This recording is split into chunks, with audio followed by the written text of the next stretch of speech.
The Church of England is the established Christian church in England and the mother church of the worldwide Anglican Communion. The church dates its establishment to the 6th century Gregorian Mission in Kent led by St. Augustine. The English Church renounced papal authority when Henry VIII broke with Rome to secure an annulment from Catherine of Aragon in the 1530s. The English Reformation accelerated under Edward VI's regents before a brief restoration of Catholicism under Queen Mary I and Philip II of Spain. The Act of Supremacy of 1558 renewed the breach, and the Elizabethan Settlement chartered a course whereby the English Church was to be both Catholic and Reformed. Catholic in that it views itself as a part of the universal Church of Jesus Christ in unbroken continuity with the early Apostolic Church. This is expressed in its emphasis on the teachings of the early Church Fathers, as formalized in the Apostles', Nicene, and Athanasian creeds. Reformed in that it has been shaped by some of the doctrinal principles of the 16th century Protestant Reformation, in particular in the 39 Articles of Religion and the Book of Common Prayer. 3 centuries later, John Henry Newman employed the ancient Roman term via media to describe Anglicanism. In the earlier phase of the Reformation there were Catholic martyrs, but some radical Protestants were martyred as well. The later phases saw the penal laws punish both Catholic and non-conforming Protestants. In the 17th century, political and religious disputes raised the Puritan and Presbyterian faction to control of the Church. But this ended with the Restoration. Papal recognition of George III in 1766 led to greater religious tolerance. Since the Reformation, the Church of England has used an English liturgy. The Church contains several doctrinal strands, the main three known as Anglo-Catholic, Evangelical and Broad Church. Tensions between theological conservatives and progressives find expression in debates over the ordination of women and homosexuality. The governing structure of the Church is based on dioceses, each presided over by a bishop. Within each diocese are local parishes. The Archbishop of Canterbury is the primate of all England, leading the Church of England and acting as a focus of unity for the wider Anglican Communion. The Supreme Governor of the Church of England is the British monarch, currently Elizabeth II, whose role is largely ceremonial. The General Synod is the legislative body for the Church and comprises bishops, other clergy and laity. Its measures must be approved by both Houses of Parliament. History. Early Christianity in England. According to tradition, Christianity arrived in Britain in the 1st or 2nd century, during which time southern Britain became part of the Roman Empire. The earliest historical evidence of Christianity among the native Britons is found in the writings of such early Christian fathers as Tertullian and Origen in the first years of the 3rd century. 3 Romano-British bishops, including Restitutus, are known to have been present at the Council of Arles in 314. Others attended the Council of Sardica in 347 and that of Ariminum in 360. And a number of references to the Church in Roman Britain are found in the writings of 4th century Christian fathers. Britain was the home of Pelagius, who opposed Augustine of Hippo's doctrine of original sin. While Christianity was long established as the religion of the Britons at the time of the Anglo-Saxon invasion, Christian Britons made little progress in converting the newcomers from their native paganism. Consequently, in 597, Pope Gregory I sent the prior of the Abbey of St. Andrews from Rome to evangelize the Angles. This event is known as the Gregorian Mission and is the date the Church of England generally marks as the beginning of its formal history. With the help of Christians already residing in Kent, Augustine established his church at Canterbury, the capital of the Kingdom of Kent, and became the first in the series of archbishops of Canterbury in 598. A later archbishop, the Greek Theodore of Tarsus, also contributed to the organization of Christianity in England. While some Celtic Christian practices were changed at the Synod of Whitby, the Christian Church in the British Isles was under papal authority from earliest times. Queen Bertha of Kent was among the Christians in England who recognised papal authority before Augustine arrived, and Celtic Christians were carrying out missionary work with papal approval long before the Synod of Whitby. The Synod of Whitby established the Roman date for Easter and the Roman style of monastic tonsure in Britain. This meeting of the ecclesiastics with Roman customs with local bishops was summoned in 664 at St. Hilda's double monastery of Strian's Hall, later called Whitby Abbey.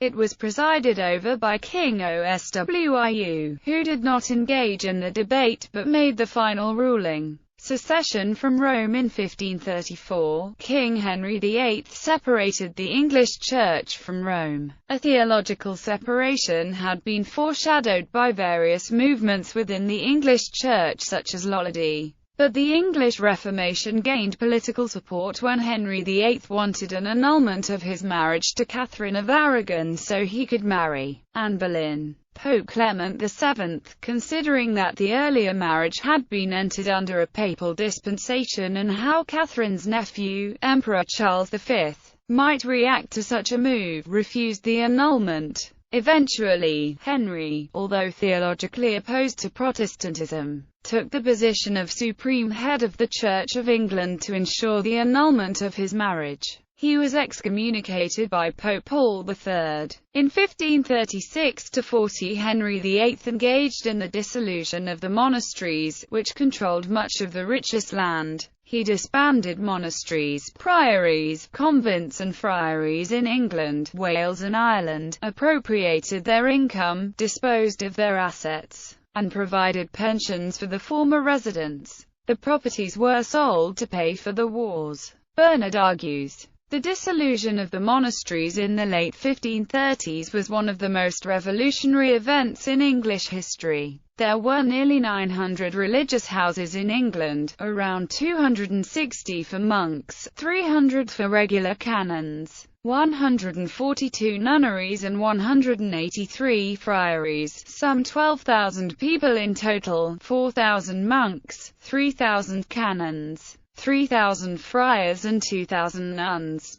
One adult man in 50 was in religious orders. Henry maintained a strong preference for traditional Catholic practices, and during his reign, Protestant reformers were unable to make many changes to the practices of the Church of England. Indeed, this part of Henry's reign saw the trial for heresy of Protestants, as well as Roman Catholics. Under his son, King Edward VI, more Protestant-influenced forms of worship were adopted. Under the leadership of the Archbishop of Canterbury, Thomas Cranmer, a more radical reformation proceeded. A new pattern of worship was set out in the Book of Common Prayer. These were based on the older liturgy but influenced by Protestant principles. The Confession of the Reformed Church of England was set out in the 42 Articles. The Reformation, however, was cut short by the death of the king. Queen Mary I, who succeeded him, returned England again to the authority of the papacy,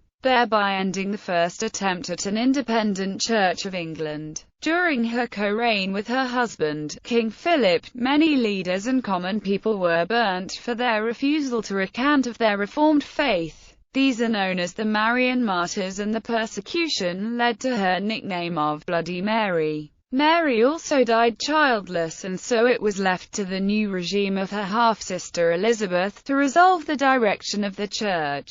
The settlement under Queen Elizabeth I, known as the Elizabethan Settlement, developed the via media character of the Church of England, a church moderately reformed in doctrine, as expressed in the 39 Articles, but also emphasizing continuity with the Catholic and Apostolic traditions of the Church Fathers. It was also an established church. The exact nature of the relationship between church and state would be a source of continued friction into the next century. Stuart period. For the next century, through the reigns of James I, who ordered the creation of what became known as the King James Bible, and Charles I, culminating in the English Civil War and the Protectorate of Oliver Cromwell, there were significant swings back and forth between two factions: the Puritans, who sought more far-reaching Protestant reforms, and the more conservative churchmen who aimed to keep closer to traditional beliefs and Catholic practices.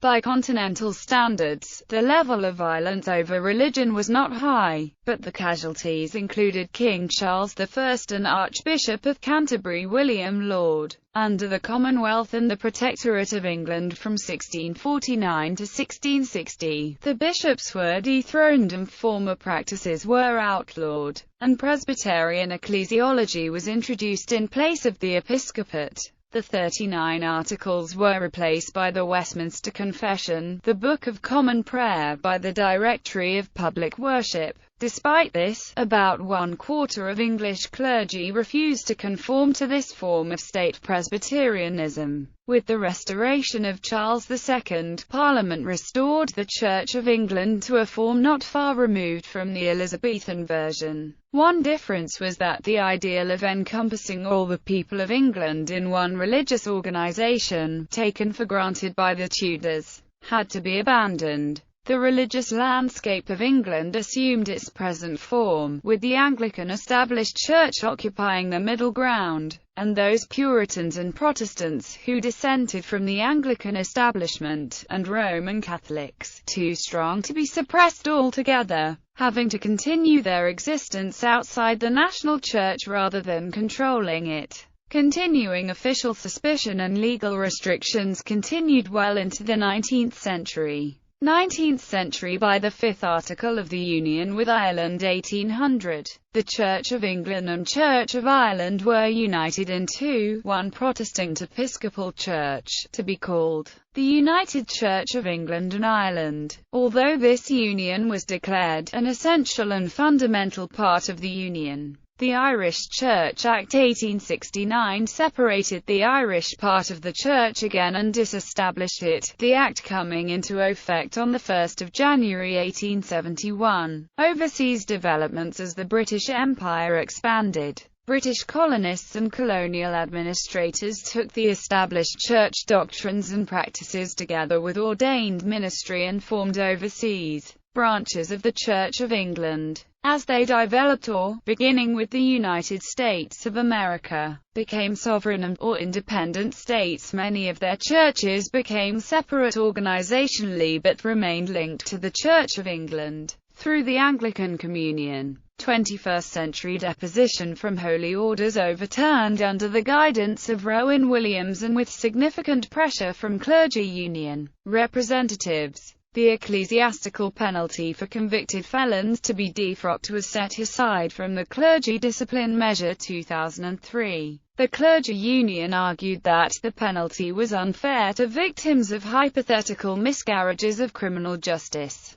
because the ecclesiastical penalty is considered irreversible. Although clerics can still be banned for life from ministry, they remain ordained as priests and continue to draw salaries or pensions. Dwindling congregations. The Archbishops of Canterbury and York warned in January 2015 that the Church of England will no longer be able to carry on in its current form unless the downward spiral in membership is somehow reversed, as typical Sunday attendances have halved to 800,000 in the last 40 years. The urgency of the challenge facing us is not in doubt.